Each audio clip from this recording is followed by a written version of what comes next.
Let's talk about Dick's. Not that kind.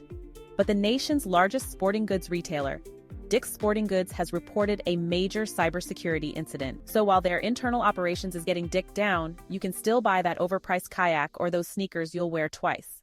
Welcome to the Security Brief for Week 35. Before we dive in, make sure to subscribe and share this news. To our first story, in a major disruption, the Seattle-Tacoma International Airport, SeaTac, has confirmed that a likely cyber attack has caused an ongoing IT systems outage, severely affecting operations since August 24th. The outage has disrupted reservation check-ins and delayed flights, with the airport's website remaining offline and on-site terminals out of order. The Port of Seattle is working with authorities to restore systems, but no timeline has been provided. The Port of Seattle has not provided a timeline for the restoration of services, and the FBI is working closely with the port to determine the cause and perpetrators behind the cyber attack. As of now, no ransomware groups or other threat actors have taken responsibility for the incident. Travel tips? Travel light, they say. But if you're planning to fly out of Seattle-Tacoma, remember, confirm your flight, bring your patience, your sense of humor, and maybe a good book, because technology, it seems, has taken a coffee break. And eventually we will land the plane. Moving on. Patelco Credit Union has informed over 726,000 of its customers that their personal information was compromised following a ransomware attack earlier this year. The attack, which occurred on June 29th, forced Patelco to shut down customer-facing systems for nearly 2 weeks as they worked to contain the damage. While most of us were probably arguing over whether pineapple belongs on pizza, Patelco Credit Union was dealing with a cyber invasion. Ransom Hub, the digital gangsters of cyberspace, decided to go for a data treasure hunt, swiping everything from names to the kind of information that makes your identity as unique as a fingerprint. The breach began on May 23rd, when unauthorized access to Patelco's network was gained, and reached the data exfiltration on June 29th. Initially, Patelco was unsure if data had been compromised, but a detailed investigation confirmed the breach on August 14th. Patelco, in a bid to mend bridges, offered 2 years of identity protection and credit monitoring. It's like giving someone a helmet after they've fallen off their bike. Patelco's customers are now more cyber-aware than ever, probably checking their credit scores more often than they check their email. And as for Ransom Hub, they're out there, somewhere in the digital realm, probably planning their next big heist. Moving on, Google has just disclosed the discovery of a 10th zero-day vulnerability in its Chrome browser this year alone. This announcement was made on August 30th and marks yet another troubling incident in a year already plagued by numerous cybersecurity challenges. The zero-day flaw resides within Chrome's WebP image format, potentially allowing attackers to execute arbitrary code on targeted systems. This means that simply visiting a compromised website could lead to the complete takeover of a user's device, putting personal data, credentials, and even corporate networks at risk. The zero-day label refers to a vulnerability that is known to attackers before the vendor becomes aware of it, giving them a critical window of opportunity to exploit the flaw before a fix is available. 10 zero-day vulnerabilities in a single year? Chrome is basically a piñata at this point, except instead of candy, it's raining malicious code and ruining lives. Let's all take a moment to appreciate Google's consistent ability to be about as secure as a screen door on a submarine. They patched it, sure, but let's not pretend this isn't a game of digital whack-a-mole. Users are strongly advised to update their browsers immediately to protect themselves from potential exploitation.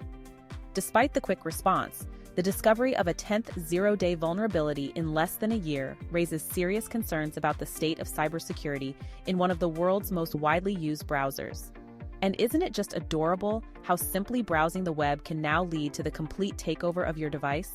Moving on, Park and Fly, one of the nation's largest off-airport parking providers, has notified its customers of a significant data breach that has compromised sensitive personal information. The breach was discovered on August 15th and has since been confirmed to affect approximately 1 million individuals. The compromised data includes names, email addresses, mailing addresses, and in some cases, payment card information, including card numbers, expiration dates, and CVV codes. The stolen data presents a serious risk of identity theft and fraud for those affected. Who knew that leaving your car in a lot could end up with your credit card info doing a world tour without you? But don't worry, Park and Fly has everything under control. They've called in the cybersecurity Avengers, locked down their systems, and are offering free credit monitoring. The investigation into the breach is ongoing, with law enforcement authorities also involved in efforts to identify and apprehend those responsible. Park and Fly has assured customers that they are committed to enhancing their security protocols to prevent such incidents in the future. So, if you've parked with Park and Fly recently, maybe it's time to start double-checking your statements and considering a new identity. Because in 2024, even your parking habits can screw you over. On to our next news story. Young Consulting, now Connecture, an Atlanta-based software vendor specializing in insurance services, has notified nearly 1 million individuals that their personal data was stolen in a ransomware attack by the BlackSuit group. The breach occurred on April 10th, but wasn't detected until 3 days later when attackers encrypted Young Consulting's systems. This attack compromised the sensitive data of 954,177 individuals, including full names, social security numbers, birth dates, and insurance claim information. The affected individuals include members of the Blue Shield of California, who were informed that their data was also part of the breach. And let's not forget our old friends, BlackSuit, a notorious ransomware group previously known as Royal Ransomware Group. You see, even cybercriminals understand the importance of staying trendy. BlackSuit claimed responsibility for the attack and, of course, publicly leaked the stolen data after a failed extortion attempt. Along with personal data, the leaked information allegedly includes business contracts, employee documents, family details, financial reports, and other confidential materials. These guys have been shaking down American organizations for years, raking in more cash than most of us will ever see in our lives, all while leaving behind a trail of financial devastation. This breach adds to a growing list of ransomware incidents plaguing organizations worldwide. The FBI and CISA have advised businesses to remain vigilant, with a renewed focus on improving cybersecurity defenses and maintaining up-to-date security protocol. So, if you're one of the 954,177 unlucky souls affected, here's your new hobby: keeping an eye on your credit report and hoping your social security number doesn't end up in the hands of some hacker's second cousin. Moving on, let's talk about Dick's. Not that kind. But the nation's largest sporting goods retailer, Dick's Sporting Goods, has reported a major cybersecurity incident. The incident, which came to light on August 25th, involved an unauthorized intrusion into Dick's internal network. While details on the attack's exact nature remain scarce, the company has confirmed that its IT team detected unusual activity that raised red flags about a potential security breach. So the details? Well, they're keeping those hush-hush, which is corporate speak for "we have no idea what the hell just happened." All we know is someone got inside their network, and now Dick's is scrambling like a quarterback with no O-line. The best part? They assure us that customer-facing systems are safe and sound. So while their internal operations is getting dicked down, you can still buy that overpriced kayak or those sneakers you'll wear twice. Let's not overlook the fact that the FBI is now involved. Because when your local sports store gets hacked, who else are you gonna call? But fear not, Dick's has advised all employees and customers to remain vigilant, monitor their accounts for any suspicious activity, and report any concerns to the company's support teams. So, in conclusion, if you've shopped at Dick's recently or, God forbid, work there, keep an eye on your bank statements and maybe consider changing your passwords. Moving on, we bring you a developing story involving a sophisticated cyber espionage campaign targeting U.S. government and defense organizations. The Iranian hacking group known as APT-33, or Elfin. APT-33 sounds more like a failed boy band. They are back at it again, proving that when it comes to cyber espionage, they're the annoying ex that just won't go away. They have been identified as the perpetrators behind the newly discovered malware dubbed Tickler. The malware is designed to remain hidden within the systems it infects, making it difficult to detect and remove. But don't let the name fool you. Tickler's not here for giggles. This little piece of code is burrowing deep into U.S. government and defense networks, playing peekaboo with cybersecurity teams who are now desperately trying to figure out where it's hiding. In response to the attack, federal agencies have issued alerts and are urging all organizations within the targeted sectors to review their security measures, apply necessary patches, and remain vigilant against potential intrusions. The Department of Homeland Security, in conjunction with the FBI, is leading the investigation, and steps are being taken to strengthen cybersecurity defenses across the board. Moving on, in a dramatic turn of events, an IT employee has been arrested after a brazen attempt to extort his employer by locking administrators out of 254 servers. The incident occurred at a large U.S. company, where the employee, who had extensive access to critical systems, executed the plot over a span of several days. Upon further investigation, it was revealed that the employee had used his administrative privileges to change passwords and configurations, effectively locking out other administrators and disrupting operations. He then demanded a substantial sum of money in exchange for restoring access to these servers. That's right, this genius thought he could pull off the ultimate heist. Except instead of robbing a bank, he just changed some passwords and waited for the cash to roll in. Spoiler alert, it didn't. But this story doesn't end with a payday. The company quickly called in the pros and law enforcement swooped in. They traced the whole stunt back to Mr. IT Bandit, who probably didn't think his master plan through beyond step 1. Change passwords, step 2, step 3, profit. So let this be a lesson to all the IT folks out there. If you're going to go down the path of cybercrime, maybe don't try to extort the people who sign your paycheck. Or better yet, just don't do it at all. Moving on, a new phishing campaign has been discovered, where attackers are using a fake version of Palo Alto Networks' GlobalProtect VPN software to backdoor corporate networks.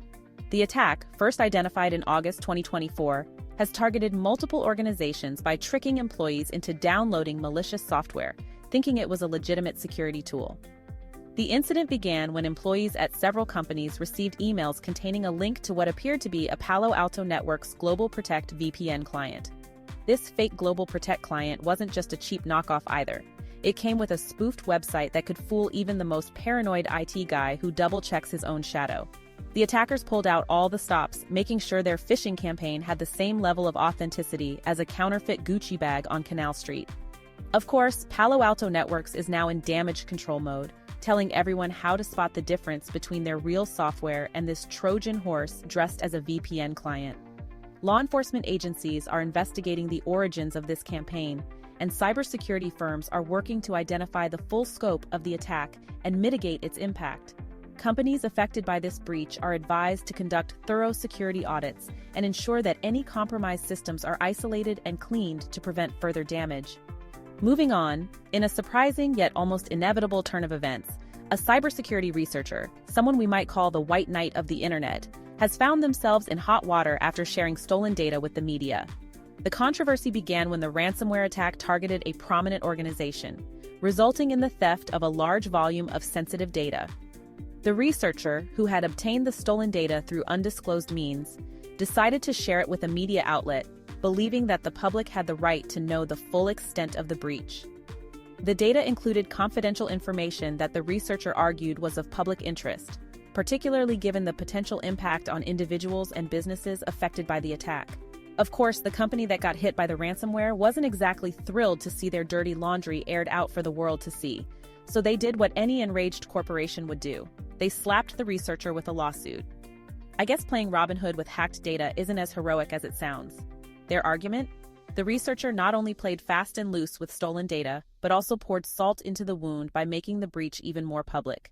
It's like someone finding your house robbed and then calling up the local news to do a live broadcast from your living room. The cybersecurity community is now split, debating whether this was a brave whistleblower moment or just reckless behavior. Some say the researcher had a point, that companies need a kick in the pants to take security seriously. Others think they went too far, crossing lines that shouldn't be crossed. So grab your popcorn, because this is one cyber courtroom drama that's bound to make waves, no matter how it ends. To our last story. Researchers have uncovered a new and highly sophisticated malware dubbed Voldemort, which is exploiting a popular cloud service in a novel way. This malware, first detected in August, is abusing Google Sheets to store and exfiltrate stolen data, making it difficult to detect and prevent. This digital dark wizard doesn't just sneak into your system through the usual boring old phishing emails. Oh no, Voldemort goes a step further by embedding itself deep within your system and then pulling off a magical disappearing act by uploading all your sensitive data to a Google Sheet. The attackers behind Voldemort have leveraged this technique to bypass firewalls and other security protocols that typically block unauthorized data transmissions. This tactic allows them to operate under the radar, exfiltrating data without raising immediate suspicion. Google, understandably, isn't too thrilled about this turn of events, and is now working overtime to Avada Kedavra any traces of Voldemort from their sheets. That's it for this week's news. Which story did you find most interesting, or any story that you wish was included? Make sure you comment under. Make sure to subscribe, and I see you soon.